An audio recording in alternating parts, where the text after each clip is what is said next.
Quelle est l'origine commune de la révolution sexuelle, de l'arrivée massive des femmes sur le marché du travail, de l'émancipation économique de 50% de la population, du règne de Tinder dans les relations amoureuses et de la baisse du nombre d'enfants par femme en Occident? C'est ça, la pilule contraceptive. Derrière ce petit comprimé composé d'hormones de synthèse se cache l'invention la plus radicale du XXe siècle. Et je vous vois venir, si vous êtes un homme, vous pensez peut-être que la pilule contraceptive a uniquement changé la vie des femmes, mais pas la vôtre. À la limite, vous vous dites que ça permet d'obtenir plus de sexe sans le risque de devenir père, et que si un jour vous voulez fonder une famille, il vous suffira de convaincre votre compagne d'arrêter la contraception à ce moment-là.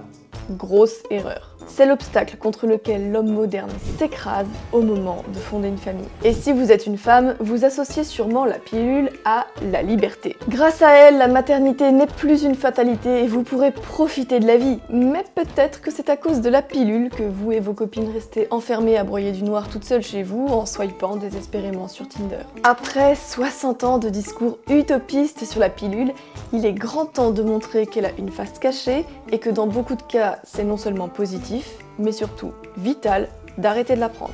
Vous vous apprêtez à entendre l'histoire de la pilule contraceptive, son impact chez les femmes et ses conséquences dévastatrices dans l'ensemble de la société. Mais en parlant d'histoire, connaissez-vous votre histoire? Celle de votre pays, de ceux qui vous ont précédé et qui ont façonné les paysages qui vous entourent, qui ont construit les villes où vous habitez, et tout ce qui fait que vous êtes là aujourd'hui et que vous êtes français. Peut-être pas assez bien ou même pas du tout, j'ai exactement ce qu'il vous faut. Cette frise que voici, la glorieuse histoire de France, réalisée avec l'aide d'historiens, de dessinateurs talentueux et amoureux de la France pour transmettre cet incroyable récit des hauts faits de nos aïeux. Vous apprendrez sans effort les grandes dates de ce récit épique pour 32,50 € seulement, tout en décorant avec goût votre intérieur. C'est un très beau cadeau à faire pour un proche, un enfant, un petit frère avec Noël qui approche. Transmettez-leur cette passion pour la France, ce pays incroyable à l'histoire riche et passionnante qui mérite d'être connue et transmise. Et avec cette frise, pas de repentance de l'éducation nationale au programme, je vous rassure. Nous avons de quoi être fiers de là où nous sommes,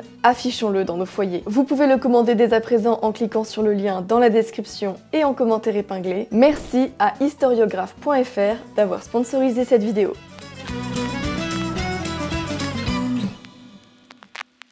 Le principe de la pilule, c'est le piratage hormonal. Vous allez comprendre. Une pilule contraceptive, ce n'est rien d'autre qu'une dose d'hormones de synthèse. On distingue deux types de pilules, la pilule combinée et la pilule progestative. Je ne vais pas faire un cours de biologie, mais il faut comprendre le mécanisme de base de la pilule si on veut s'en protéger. Dans la pilule combinée, on trouve de l'œstrogène et de la progestérone de synthèse. L'œstrogène, c'est schématiquement l'hormone femelle, qui développe l'appareil génital féminin et les caractères sexuels féminins secondaires, comme la poitrine ou le fait d'avoir un bassin plus large que les hommes. Pour simplifier, c'est l'équivalent féminin de la testostérone. Et la progestérone, c'est l'hormone de la grossesse, de la menstruation et de la régulation des ovaires. Dans la pilule progestative, on trouve uniquement de la progestérone de synthèse. Mais dans les deux cas, le fonctionnement est le même. Donner une forte dose d'hormones pour empêcher la grossesse en truquant l'équilibre hormonal de l'organisme. D'où l'expression de piratage. C'est d'ailleurs très efficace puisque la pilule empêche la grossesse avec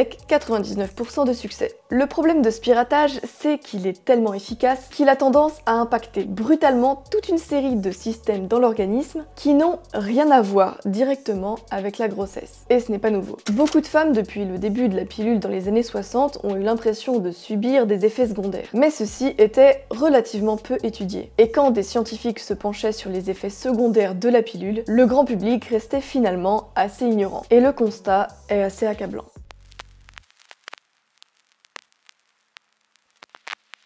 Un des effets les plus dévastateurs de la pilule chez les femmes, c'est au niveau psychologique, et notamment les changements d'humeur et le risque de dépression. Voici ce que dit le docteur Sarah Hill, spécialiste en psychologie évolutionnelle. Prendre la pilule est associé à un risque accru de recevoir un diagnostic d'anxiété et de dépression. Le risque était particulièrement élevé chez les jeunes femmes âgées de 15 à 19 ans, et leur risque de suicide est également plus de 2 fois supérieur à celui des femmes qui ne prennent pas la pilule. Les femmes qui commencent à prendre la pilule devraient tenir un journal de leur humeur ou demander à un ami de les surveiller. Des milliers de témoignages de femmes confirment ce phénomène, quel que soit le type de pilule utilisée. Ah et puis, j'allais oublier, les effets de la pilule sur le stress sont également documentés. Changement d'humeur, stress, dépression, Est-ce que vous reconnaîtriez pas des femmes de votre entourage? C'est normal, c'est le portrait de la femme moderne. Si votre compagne ou vos connaissances femmes sont d'humeur instable, il est fort probable qu'il ne s'agisse pas d'un problème de personnalité, mais bien de piratage hormonal qui a mal tourné. Dépression, pensées dépressives, fluctuations d'humeur. Le bilan de la pilule est déjà inquiétant, surtout chez les jeunes femmes. On leur a promis la liberté sexuelle grâce à la pilule, mais tout ce qu'elles ont obtenu, c'est de devoir se bourrer de Lexomil et de Prozac dès l'âge de 16 ans. Or, les femmes en situation de détresse psychique ont souvent tendance à multiplier les aventures amoureuses destructrices et sans lendemain. Combien de femmes qui sont potentiellement de haute valeur font exploser leur body count à cause du hacking biologique de la pilule? Les effets négatifs de la pilule ne s'arrêtent pas là. Imaginez Eva, à 22 ans. Elle veut profiter de ses belles années en multipliant les rencontres. Donc, elle prend la pilule, comme 52% des Françaises de 20 à 24 ans. Elle rencontre un homme avec qui elle pense construire une relation longue. Elle décide de fonder une famille. Donc, elle arrête la pilule. Rapidement, elle trouve son compagnon trop doux, trop gentil, trop nice guy. Il ne l'attire plus. Pour cette relation, la rupture douloureuse approche. Pourquoi? Parce que le hacking hormonal de la pilule est si puissant qu'il modifie les préférences des femmes. La recherche montre que sous les effets de la pilule, elles se mettent à préférer les traits moins masculins, moins virils et plus doux. Pourquoi l'homme moyen est-il moins solide que l'ancien temps? Parce que les hommes se sont adaptés aux nouvelles préférences biologiques causées par le piratage de masse de la pilule sur les cerveaux féminins. Et quand vient le moment de fonder une famille, soudainement, le gentil garçon passe aux yeux de sa femme pour un homme soja faible et efféminé. Ta copine prend la pilule, prépare-toi à une mauvaise surprise quand elle va arrêter.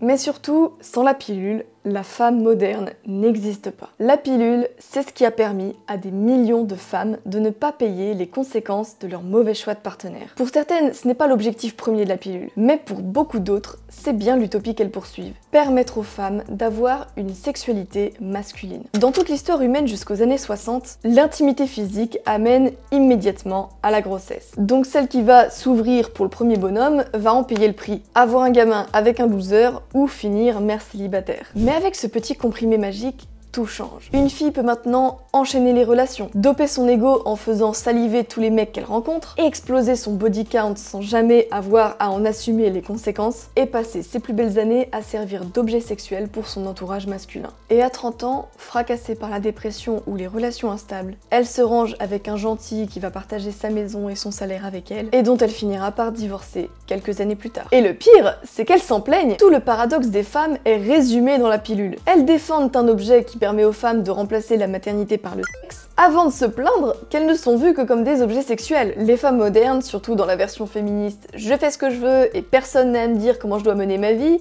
veulent le beurre et l'argent du beurre. Elles veulent vivre pour maximiser leur plaisir sexuel sans avoir à assumer les responsabilités de la vie d'adulte, tout en gardant le respect qui était adressé aux femmes parce qu'elles seules avaient le don de donner la vie. Comment reprocher aux hommes les plus attirants d'enchaîner les conquêtes sans lendemain, alors même que ce comportement n'est rendu possible que par la contraception de masse? Et l'homme qui cherche à fonder une famille doit attendre la trentenaire épuisée par ses années irresponsables. Et celui qui ne cherche qu'à coucher un maximum est accusé d'être un salaud. Impossible de gagner. Comment s'étonner, face à ce discours complètement contradictoire et névrosé, d'assister à la naissance des mouvements masculinistes type les mectos ou les incels? Tout ça, ce ne sont que des tentatives de remettre l'ordre dans le chaos, provoquées par l'incapacité d'une grande partie des femmes à tenir un discours cohérent sur la pilule. Parce que finalement, il n'y a pas 36 solutions. Soit les femmes sont définies par leur utérus, soit elles sont définies par leur vagin. C'est cruel, mais c'est la réalité. Les féministes se plaignent que dans le passé, les femmes n'étaient considérées que comme des utérus. Et d'un certain point de vue, c'est vrai. Une femme, c'était une mère en devenir.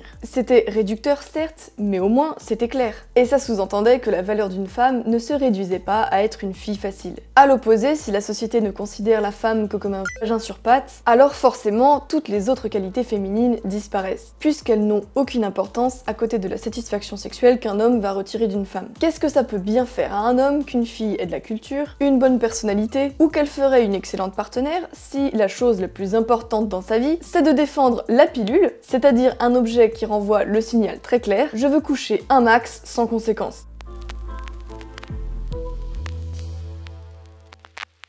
Quand on révèle le côté sombre de la pilule, il faut se poser deux questions. La première question c'est « mais alors, que faire pour sa contraception si on ne prend pas la pilule ?» Et la deuxième est à mon avis beaucoup plus importantes. Mais répondons à la première donc, déjà. Comment se protéger sans la pilule? Vous allez peut-être me parler de préservatifs masculins, mais à mon sens, il existe bien d'autres solutions beaucoup plus saines. Par exemple, il y a la méthode Billings, qui est une méthode de contraception naturelle dont l'efficacité a été reconnue, à condition bien sûr d'être très discipliné. Et vu qu'il n'y a aucun médicament à prendre, il n'y a aucun effet secondaire. Et l'autre avantage, c'est que ça fait participer l'homme de la relation à la contraception. Donc, on sort du côté égoïste de la pilule qui transfère toute la responsabilité sur le dos de la femme. C'est aussi ça une relation construite, belle, stable et de haute qualité. C'est de se voir comme une équipe qui affronte les problèmes ensemble plutôt que comme des concurrents où chacun refile à l'autre le maximum de responsabilités pour ne jamais avoir à s'occuper de rien. Et ça exige aussi pour une femme de se trouver un homme sérieux et fiable. Il faut arrêter de concevoir l'amour comme quelque chose de complètement anodin, sans risque et sans conséquences. C'est une force puissante comme le feu. C'est crucial pour la survie, c'est utile, c'est beau, c'est chaleureux, mais ça contient aussi une part de danger qui demande de prendre ça au sérieux. Donc ça c'est pour ma réponse à la première question, que prendre à la place de la pilule?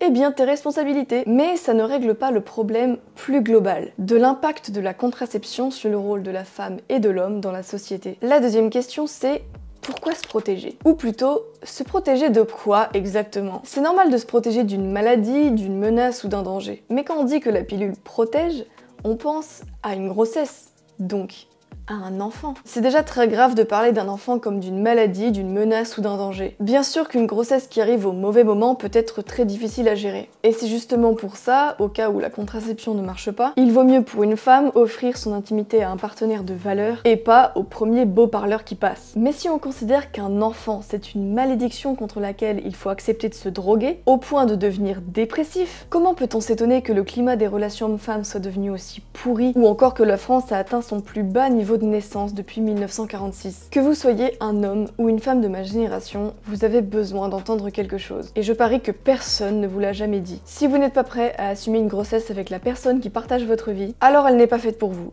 Ou vous n'êtes pas assez mature. Dans tous les cas, vous perdez votre temps. La pilule ou la contraception ne sont pas des choix de vie durables. C'est une méthode qui permet de se donner le temps de vérifier que son partenaire est vraiment fiable avant de fonder une famille avec lui. Mais ça ne sert pas à faire comme si on avait 19 ans toute sa vie pour enchaîner les coups d'un soir nuls et les semi-relations détruites. Beaucoup d'hommes trouvent que les femmes modernes sont chaotiques et instables. Normal quand elles sont plus de 150 millions à faire le choix du piratage hormonal chaque jour, et que cela les pousse à enchaîner les hommes puisqu'elles n'ont jamais à subir les conséquences de leur mauvais choix. Et à côté de ça, combien de filles se réfugient dans la pilule et le hacking hormonal parce qu'elles ne trouvent pas d'hommes de valeur à qui faire confiance autour d'elles? Vous pensez peut-être que les filles qui finissent dépressives à cause de la pilule recherchent la contraception pour profiter de leur liberté sexuelle et donc qu'elles le méritent. C'est malheureusement faux. Aux États-Unis, 58% des femmes qui prennent la pilule le font pour des raisons non contraceptives. Règles douloureuses? Pilule.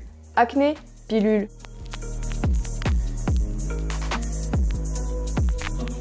Il existe en Occident un mouvement de retour de bâton contre la pilule chez les jeunes générations. Beaucoup de filles refusent de la prendre après avoir entendu leurs sœurs ou leurs aînés ou leurs amis raconter les effets secondaires qu'elles ont subis. Malheureusement, certaines opteront pour la stérilisation. Mais peut-être que d'autres vont réconcilier le plaisir physique avec l'amour sincère et la volonté de partager leur intimité dans une relation stable. La pilule a en réalité confisqué le destin de beaucoup de femmes, qui auraient pu exprimer leurs valeurs et donc se trouver un homme à leur mesure. Mais à cause du piratage biologique généralisé, elles se condamnent à une torture psychologique quotidienne, sans en retirer aucune récompense. La révolution sexuelle est née de la pilule, mais peut-être qu'elle en mourra. Et quand ce jour viendra, nous serons beaucoup à applaudir.